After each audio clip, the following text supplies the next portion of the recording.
We've talked about the Disney theme parks at Walt Disney World. We have talked about the water parks at Walt Disney World. Mm-hmm. And this week, we're talking about the rest of the world. This is episode 51. I'm Soraya. I'm Aurora. And together, we're just your average Disney travelers.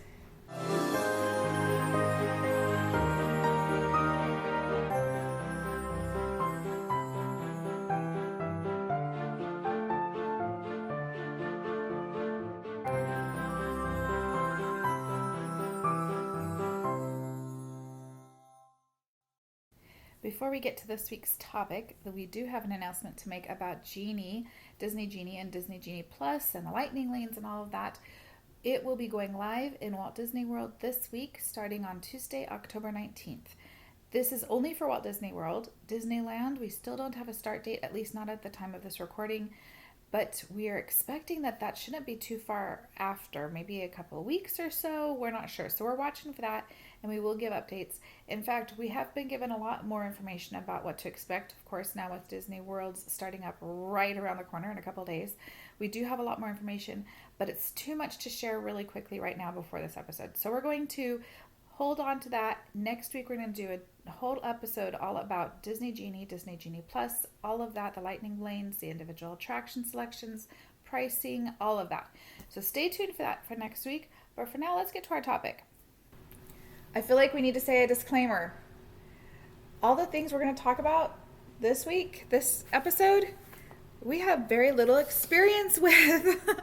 Because this is the rest of the world. These are tons of things that a lot of people may not even realize are part of Walt Disney World Resort. And there'll be some activities we talk about that some people are going to be very surprised are available. Yeah. In fact, come to think of it, I even just thought of another one. I don't even have it all listed on here. Although maybe it's not available anymore. No. That's why. Anyways. This won't be the rest of the world. Most of the rest of the world. Yeah.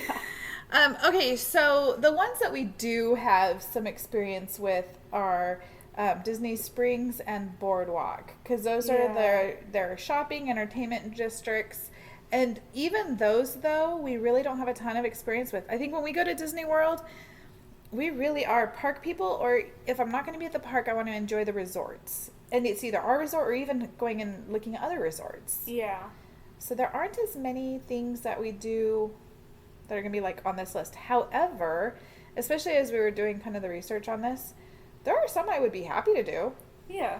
Yeah. So maybe these are things that you didn't think about. If you're listening, maybe you're not as familiar with it, and it'll surprise you and you'll put it on your list. That's the great thing about Walt Disney World. There's so many things. There is literally something for everyone.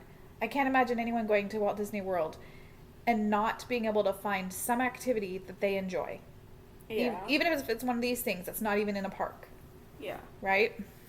Okay, so let's start with Disney Springs. That's the big one that's part of the rest of the world that most people are familiar with. And for a lot of people, this is just as important as a theme park. There are a lot of people that love the Disney theme or the Disney Springs area. They will spend either a whole day there or at least a good part of their day, and they may take multiple days during their trip where they go for at least a couple of hours in the evening or something. We don't usually do it that much, very rarely. In fact, we've only done it once briefly.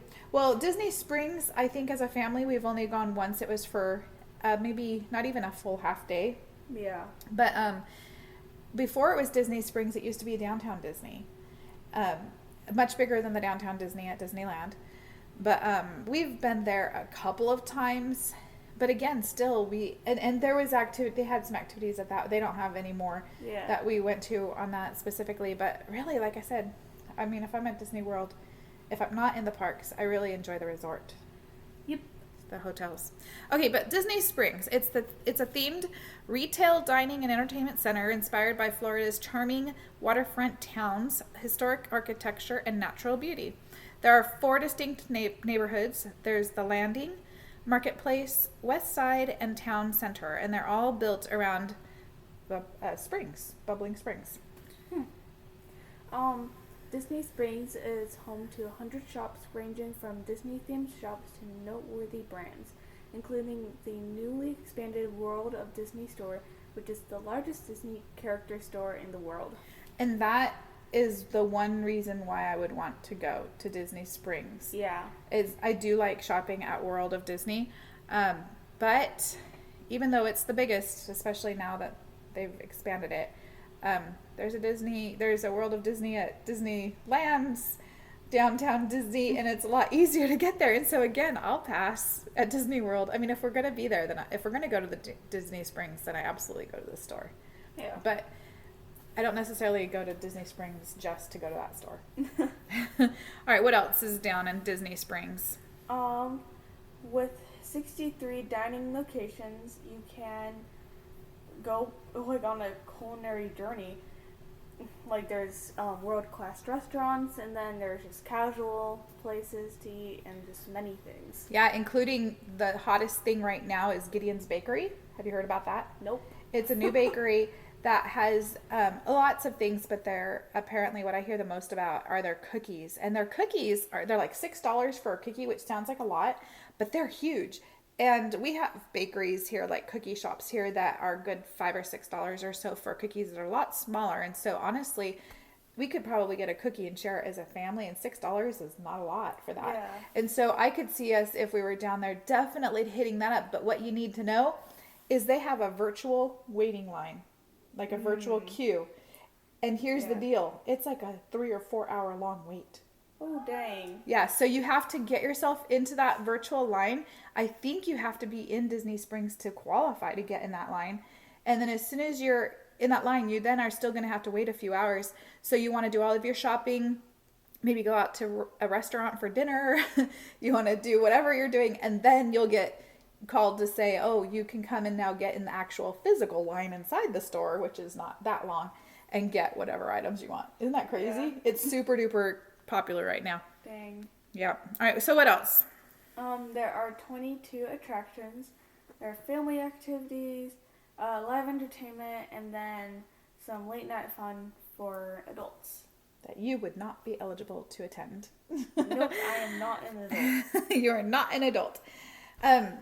Things like bowling alleys, movie theaters, the Cirque du Soleil is back or coming back. I think it's back already. If it's not back already, it's back very soon.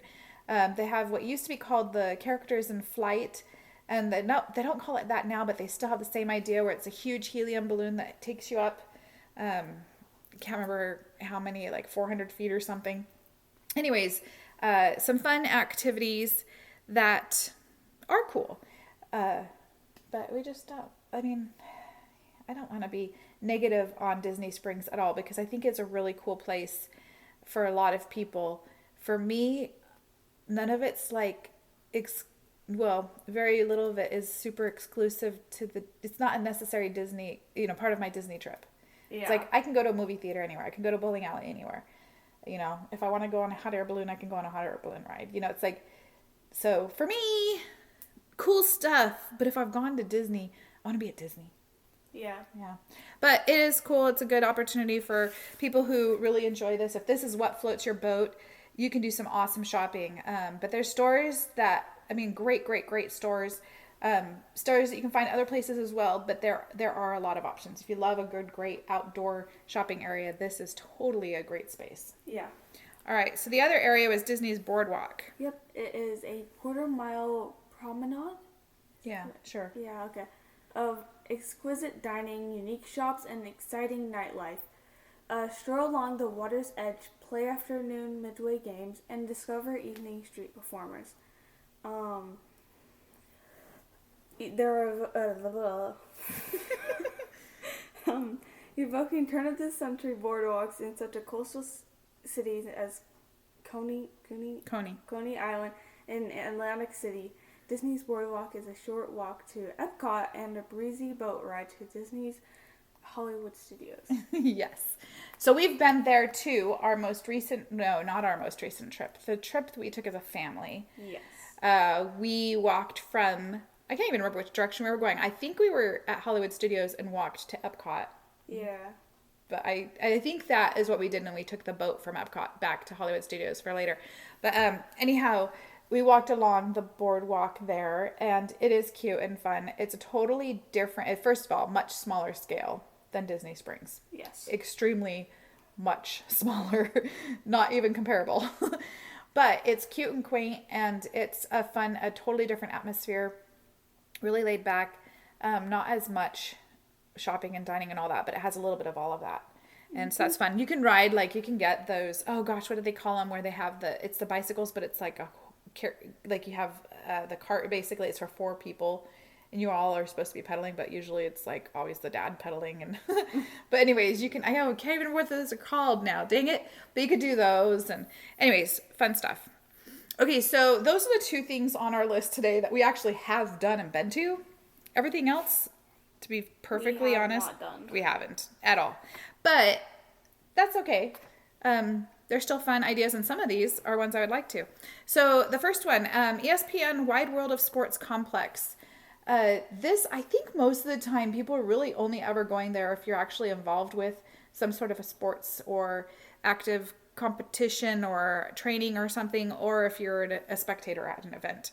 But it's a 230 acres of professionally run state-of-the-art facilities that host 60 sports. That's 60, a lot of sports. 60 sports and thousands of events for athletes of all ages and abilities. You can train or compete with your team, or you can watch as a spectator. It's a huge grand sports setting with classic athletic ideals meet contemporary innovation. And I think, if I'm remembering correctly, the Atlanta Braves, I believe this is where they have their spring training.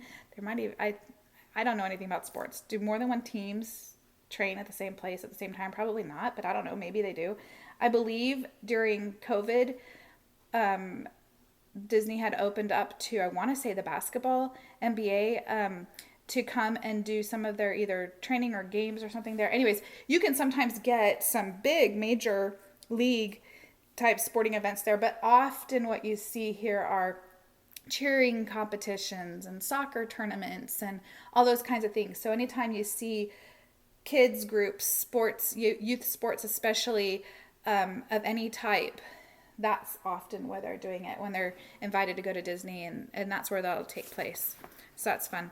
There's also golf courses. This is something I think your father would be interested in. He loves golf. Yeah. They have 4 golf courses at Walt Disney World. So they are called Disney's Lake Buena Vista Golf Course, Magnolia Golf Course, the Palm Golf Course, and then Disney's Oak Trail Golf Course. Now the first 3, Lake Buena Vista, Magnolia, and man, I am having trouble talking today too. Magnolia and Palm, those are all 18-hole golf courses. And they also have all been rated 4 stars by Golf Digest. Then the 4th one, the Oak Trail Golf Course, is a smaller course. So the Buena Vista Golf Course, it's hosted the PGA Tour, the LPGA Tour, and the USGA events. It's 18-hole course. In fact, the first 3, the Lake Buena Vista, Magnolia, and Palm, those are all 18-hole golf courses. And then, let's see, Magnolia Golf Course is the longest of the Disney World golf courses. And the Palm Golf Course is recently, I would say recently-ish, totally redesigned. It was in 2013, which now is not quite as recent, but it's like, 8 years ago? I don't know. Math, 21 minus 13 is about 8. Yeah. Oh. 8 years ago. Yeah. It was completely redesigned and modernized for that course. Now, the final one, the smaller course, the Oak Trail Golf Course, is a family-friendly 9-hole golf course. It is walking only, so you will not find golf carts for that course. It is it offers junior tees, and it's good for all ages and experience levels. It's a par 36 course. Anyways, I don't know if that's normal because I don't know anything about golf. Is it? How do you tell what the par is usually? I guess that would make sense. If it's a 9-hole par 36, that averages a 4 par per hole, and I would guess that most are like 3 pars. So this is a little bit on the easier scale maybe. But tell us the cool, fun part about this golf course. For the first time, foot golf is offered at Walt Disney World. What? Foot golf? Yeah. So you kick a golf ball?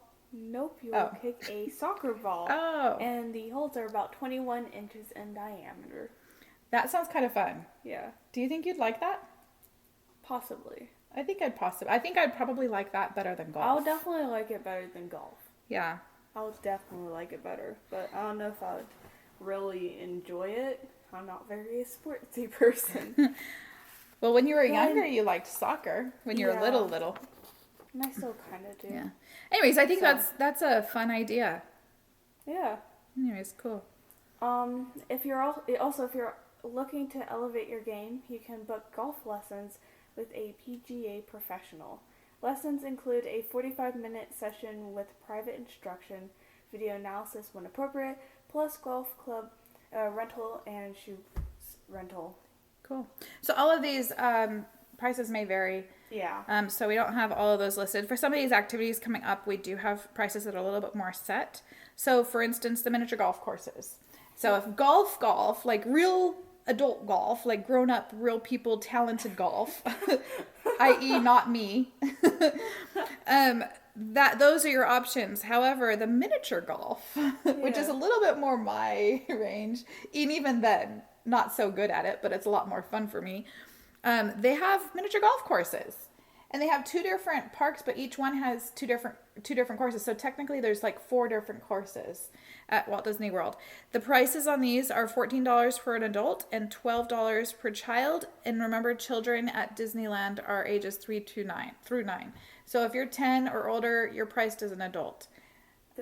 Get out there and start working and earning some money and paying your keep, kids. Once you're 10, you're an adult.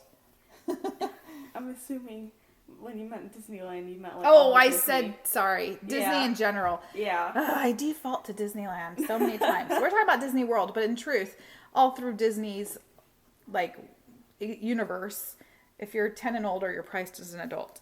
So, miniature golf courses. Want to start us off?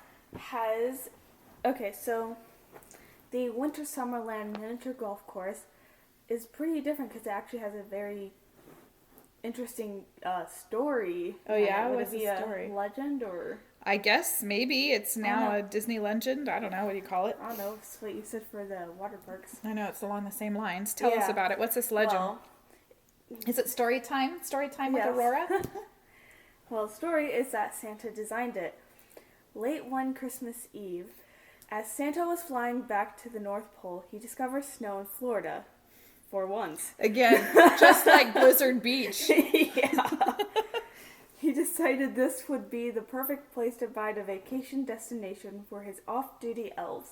Santa and his elves divided into 2 groups to create 2 distinctively different courses.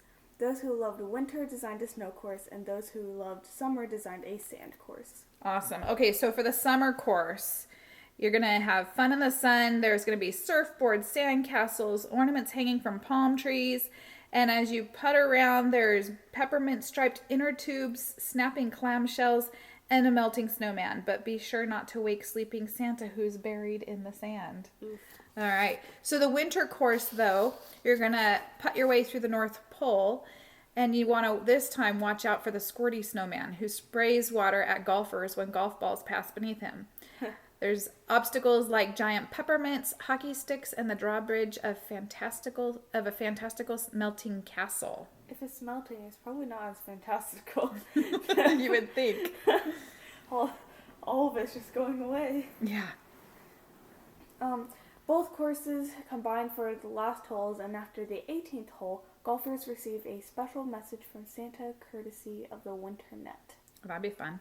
Yeah. If we were going like in the holidays especially, that would be a super fun activity to do. But even year round, it's kind of cool. Yeah. All right, so the other miniature golf course is called the Fantasia Gardens and Fairways Miniature Golf. And again, it's 2 separate 18-hole courses. What are those? So the Fantasia Gardens miniature golf thing is good for families and beginner golfers. It invites you to join the revelry as you aim through twirling obstacles, cross fanciful fountains, and discover musical surprises. Beware of the broomsticks ready to douse golfers who pass below. Oh, like from Fantasia broomsticks. Yeah. Oh, yeah. I wonder if they just have buckets that just dumps water Maybe. on you. I don't know. We've never been, so I don't know. I haven't even looked at photos. Yeah. And then the Fantasia Fairways resembles a traditional golf course built on a miniature scale and emphasizes skill over chance. Sand traps, bunkers, water hazards, and sloping greens make the Fantasia Fairways an exciting challenge where par 3 and par 5 courses range from 63 to 109 feet long. Wow, that's a bit beyond my skills. I totally fit better with the traditional miniature golf, not just miniature real golf. Yeah. Yeah, but those are fun. And I don't think most people realize that that's available at Walt Disney World. I didn't. And I think that those would be fun activities for like rest days. Yeah. We really should do it one of these times. Okay, so some other experiences that I bet a lot of people are not aware of is you can go fishing at Walt Disney World. Like, honest to goodness, in a lake or whatever, and fish. Real live fish. But keep in mind, all fishing at Walt Disney World is catch and release only, so don't plan to catch your dinner. It's going to have to be released. There are a couple different ways to do fishing experiences. One of the ways is a guided fishing excursions. They are offered for 2 and 4 hour sessions, and they include an experienced guide, the rod and reel, tackle, the ear lead, artificial and or live bait. They're available at several of the marinas that they have throughout the property. I mean, like, there's a ton of them, but like probably any of the resorts that have an actual marina, this is probably offered, so you want to look into that. There's also dockside fishing available at the Port Orleans Riverside Resort.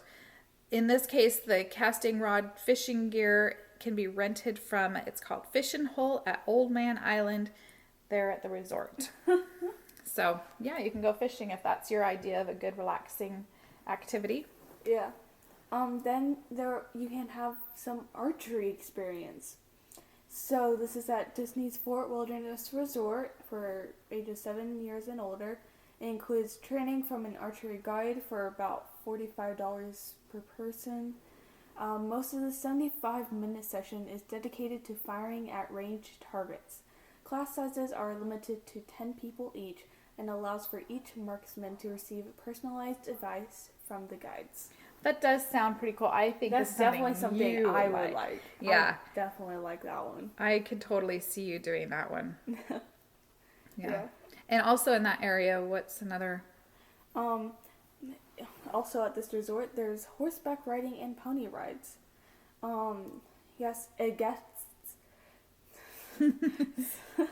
guests ages 9 years and older can go horseback riding on scenic wooded trails teeming with deer, ducks, armadillos. I know, that's what I was thinking. Armadillos? And rabbits. A 45-minute ride is about $55 per person. Then for the younger people, for kids who are not that old, not 9 years old, can ride the petite ponies at Tricycle D Ranch for $8 per ride. Much cheaper. Well, and these are your traditional pony rides that you're going to, it's like a short, it's not like for an hour. It's like short, yeah.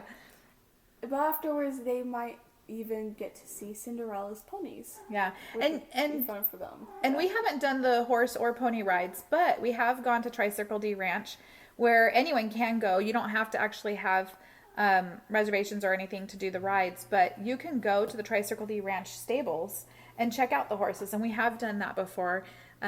It's kind of cool. It's fun, and if you're lucky enough, if there's any handlers or trainers out with the horses, then you can talk to them and ask them questions. They can give you information about them. Sometimes we've seen horses getting baths. Sometimes they're out just like in little fields or in the stables. So you can check that out. In fact, there's a room in the stables that's got a lot of kind of Walt Disney memorabilia stuff there. It's pretty cool to check out. Okay, so in the same neck of the woods here, the Wilderness Back Trail Adventures. You can go wild on 2 wheels, take in Florida's natural beauty while gliding along scenic back roads on a Segway X2. I don't know much about Segways, But you can do I know what a Segway is. I don't know what a Segway X2 is. If you know Segways, maybe that means something to you. To me, the only thing that means anything is the Segway part. I know what a Segway is. I don't know if X2 is important. Going on a scenic road on a Segway. Yeah. It seems a bit... It's just a path. So now that you can navigate a variety of surfaces. Segways can go on multiple surfaces.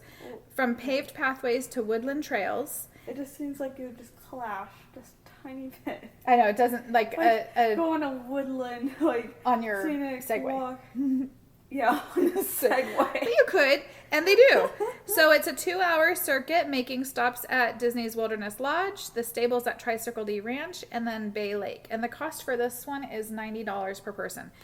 I wouldn't be opposed to this activity, except that I don't know if I have good enough balance to stay on a Segway for 2 hours without, especially going on woodland trails without totally biffing it. I don't know. They're probably not that. It can't be that hard if they're offering it, I'm sure. Yeah. I think that first you get some experience making sure that you're, know how to use it and balance it. Segway. Yeah. They seem big enough to not be. It's not like a hoverboard. Yeah. That always is totally that. infamous for problems. On those that are pretty difficult. Okay, a couple more things to talk about. One of the next ones here are specialty cruises. They are available at multiple locations throughout the Disney World property. You can charter a private watercraft and set sail from one of the many Disney Resort marinas. So you can just head out and take to the water and go for a boat ride. Yeah. So, but I think the one you're going to talk about next is one I'm most interested in. Yep. Firework cruises. They give you a unique and special way to watch. I don't know if I want to catch fireworks. I tried that once. It wasn't as fun. In fact, that traumatized you against fireworks for a while when your father shot me with a firework. That did traumatize me for a while. Okay. Special way to watch the fireworks at Magic Kingdom and at Epcot without even going into the parks. Each cruise is accompanied. It comes with. Yeah, it comes with a captain and includes assorted snacks and soft drinks. Fireworks cruises are like a 25-foot boat, which will seat up to 10 guests, and prices starts at about $400. And that's per boat, not per person. Yeah, I was wondering, yeah. I was like, they didn't say per person. No. It's $400 and you can have up to 10 people. Yeah. Yeah. So I think that'd be kind of fun to do sometime, like if we go with our whole family, where, your sister and her husband and the future kidlets that they may have, we all go, and that would be a fun way to do the fireworks one night. Yeah. Yeah. Go and not catch fireworks. Not catch them, watch them. Yeah. Okay, the last thing, and some people know about this, there are spas at Walt Disney World. There's 3 different ones. The first 2 are Senses. They're a Disney spa salon called Senses. Isn't that on the cruise as well? Yeah, they have. Let me think. Because the name sounds familiar. I'm trying to remember if they have Senses. I think Senses is now on the cruises. I think originally the Disney Cruise Line spas were not Senses, and then they switched to. I'm pretty sure. Now I don't remember. I'd have to go check. I want to say it is, but I don't know. This name sounds familiar. Now I remember talking about spas. I'm pretty sure it's Senses. Anyhow, so at Disney World, they are located at the Grand Floridian Resort and also at Saratoga Springs. It's a world-class spa, health club, and salon offerings of massages, body treatments, hairstyling, and grooming services. I believe, for there are some women that are a little jealous of all the little girls that get to go to Bibbidi Bobbidi Boutique and they get all totally done up as princesses. You can't do that at Senses, but I believe that they do have character-inspired makeovers. Like you can get manicures and have your hair styled in ways that are inspired by those princesses or characters, and so those are options there too. And then the last spa is the Mandara Spa. It's located in the Walt Disney World Dolphin Hotel. It's a Balinese themed full service luxury spa and salon, and they're located kind of close to the Epcot area, within walking distance of that. over by Boardwalk, actually. We were just talking about. Huh. So anyways, okay, so that's what's in the rest of the world. And that really kind of completes our total journey of the Walt Disney World Resort. So much to do. Didn't miss a couple of things? I'm sure that there are a couple things. There are things that we didn't mention, like the holiday specials, like, all of there's just lots of activities. You can go and watch movies in the evening. You can do a fire pit with Chip and Dale. You can, go for horse-drawn carriage rides, and there's all sorts of things. They used to have parasailing. I'm not sure if that's still a thing. I think that might have been done away with. But there's just so many. Cool, though. It would be cool. There's just a lot of things that you can do that you wouldn't normally think of when you think about going to Disney World. Most people, you're just thinking about those main parks and maybe the water parks and maybe Disney Springs. But really, that's pretty much what I think about. And the truth is, you could go for multiple days and never step foot in any of those places and still have activities that would keep you busy and entertained. Honestly, you probably can go for a couple of weeks. Especially when you consider there's a campground as one of the resorts. And so you could go camping or stay in a cabin there at that same location and totally just have that kind of experience if you wanted to. And just maybe do the parks a couple of times and then do the rest of your vacation, all these other fun activities and experiences. Yeah. So, and there are some people, especially when they go with maybe multi-generations or a huge group, and there's a lot of people with varying interests where there'll be part of the group that does the parks most of the time, and then there's some people that'll stay out. Oh, I'm going to go fishing. You go have fun with Mickey Mouse. I'm going to go catch me some fish. Or and then I'm release them. Yeah, and then release them. Or I'm going to go golfing or on a Segway tour or something like that. So definitely something for everybody. Yep. All right. So that concludes Walt Disney World, our grand tour. Woo! Yeah, that was fun. That was 6 weeks. That's crazy. But anyhow, okay. So thank you for listening. Tune in next week. We'll look forward to talk with you more then. But have a good week. See you.